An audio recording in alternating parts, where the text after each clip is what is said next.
एक शाम प्राची टीवी पर सीरियल देख रही होती है। तभी उसकी सास वहाँ आती है।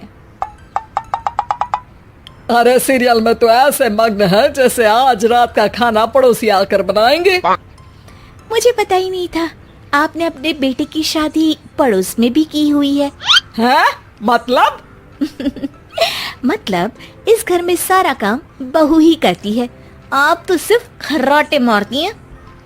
अच्छा जी, फिलहाल तो तुम आराम फरमा रही हो, चलो जाओ, ये मेरे टीवी देखने का समय है।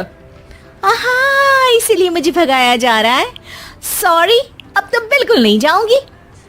प्राची की इस बात पर दोनों सास बहू के बीच टीवी रिमोट के पीछे बच्चों जैसे छीना झपटी शुरू हो जाती है, जिसके बीच श्लोक भी काम से घर वापस आ जाता है।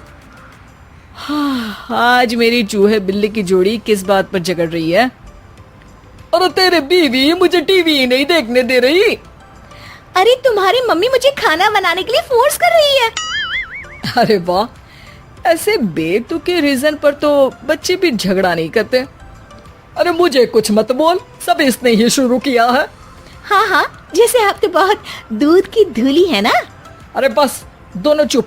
प्राची जाओ, खाने की तैयारी करो। और माँ तुम छोड़ो, तुम्हें क्या बोलूं, शांति से अपना सीरियल देखो, मुझे दोबारा लड़ने की आवाज सुनाई नहीं देनी चाहिए। ऐसा बोलकर श्लोक वहाँ से चला जाता है, जिसके पीछे पीछे प्राची भी कुछ न कुछ बड़बड़ाते हुए रसोई में चली जाती है। हाँ हाँ, सासू जी को तो कुछ बोलेंगे ही नहीं, बस मुझ पर ही हुक्म चलता है, खाना बनाओ, जैसे मैं इनके घर में खाना बनाने के लिए आई हूँ। इसी तरह शाम बीतती है और रात को श्लोक और प्राची की सास खाना खाकर सोने चले जाते हैं, लेकिन प्राची गुस्से में कुछ खाए बिना काम में ही लगी रहती है। इस घर में किसी को घंटा फिक्र नहीं पड़ता, मैं खाऊं या भूखी रहूं। प्राची कुछ देर के लिए रसोई से बाहर जाती है और जैसे ही वापस आती है तो वहां दूध का भरा ग्लास देखकर हैरान रह जाती है। फिक्र पूरी है, बस दिखाना नहीं है। प्राची दूध पीकर सोने चली जाती है और अगली सुबह एक बार फिर सास बहू का कार्टून नेटवर्क स्टार्ट हो जाता है। ये तुमने ही किया है। अरे अजीब जबरदस्ती है, मैं बोल रही हूँ मैंने कुछ नहीं किया। दोनों ने मिलकर पूरे घर को पागल खाना बनाया हुआ है। यहाँ कोई नॉर्मल इंसान तो रह ही नहीं सकता, इसीलिए अब पड़ोसी क्या रिश्तेदार भी घर आने से कतराते हैं। और सुन बेटे, तू भी चंगा, तेरी माँ भी चंगी, तेरी बीवी भी चंगी, रिश्तेदार। हाँ जी, आपको नहीं पता क्या, गंगाधर ही शक्तिमान है, रिश्तेदार ही। हाँ हाँ, बस समझ गया। कभी जानवरों जैसे लड़ेंगी तो कभी जुगलबंदी करेंगी। भाई मैं आप दोनों के बीच में नहीं फंसना चाहता। सास बहू की इस मनमौजी जोड़ी से परेशान होकर श्लोक अपना सिर खुजलाता वहां से चला जाता है। चलो अब मैं भी कीर्तन में जा रही हूँ।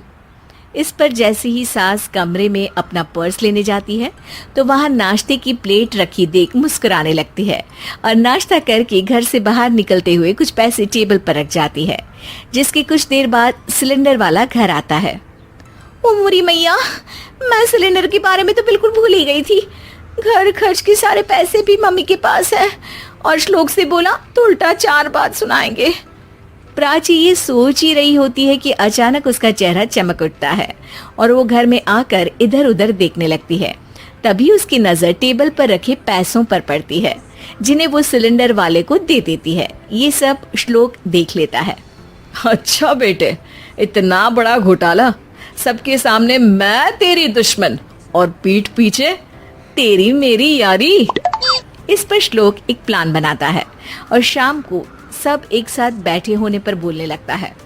माँ, तुम दोनों की बहुत लड़ाई होती है, इसलिए मैं सोच रहा हूँ कि प्राची को उसके घर छोड़ाऊं, इससे वो भी खुश रहेगी और तुम भी। अचानक श्लोक की ये बात सुनकर सास बहू शौक से उसकी तरफ देखती हैं। अरे ऐसे कैसे घर छोड़ाओगे, मुझे कहीं नहीं जाना। अरे तुमने बोला नहीं पर मैंने सुन लिया, तुम्हें मम्मी के साथ रहना अच्छा नहीं लगता, मुझे पता है। अरे वाह, अरे जब बहू खुद कुछ काम बोले तो वो तुझे सुनता नहीं, और अब जो इसने बोला ही नहीं वो तू समझ गया। जब उसे नहीं जाना तो फिर जबरदस्ती क्यों कर रहा है? अच्छा, फिर आपको मौसी के घर छोड़ाता हूँ, बस अब आप दोनों एक घर में एक छत के नीचे नहीं रह सकती। मैं इस टॉम एंड जेरी की जोड़ी को और नहीं झेल सकता। है? ऐसे कैसे नहीं रह सकते?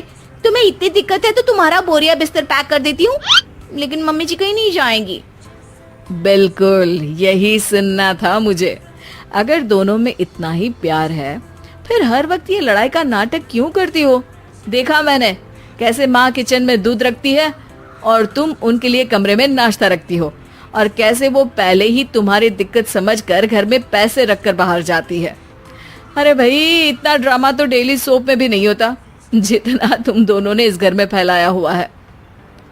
तू हमें टॉम एंड जेरी बोलता है ना, तो याद कर वो दोनों भी एक दूसरे को बाहर वालों की बुरी नजर से बचाने के लिए हमेशा सबके सामने लड़ते थे, लेकिन अकेले में दिक्कत के समय मदद भी तो करते थे। बस हमारा रिश्ता भी कुछ ऐसा ही है।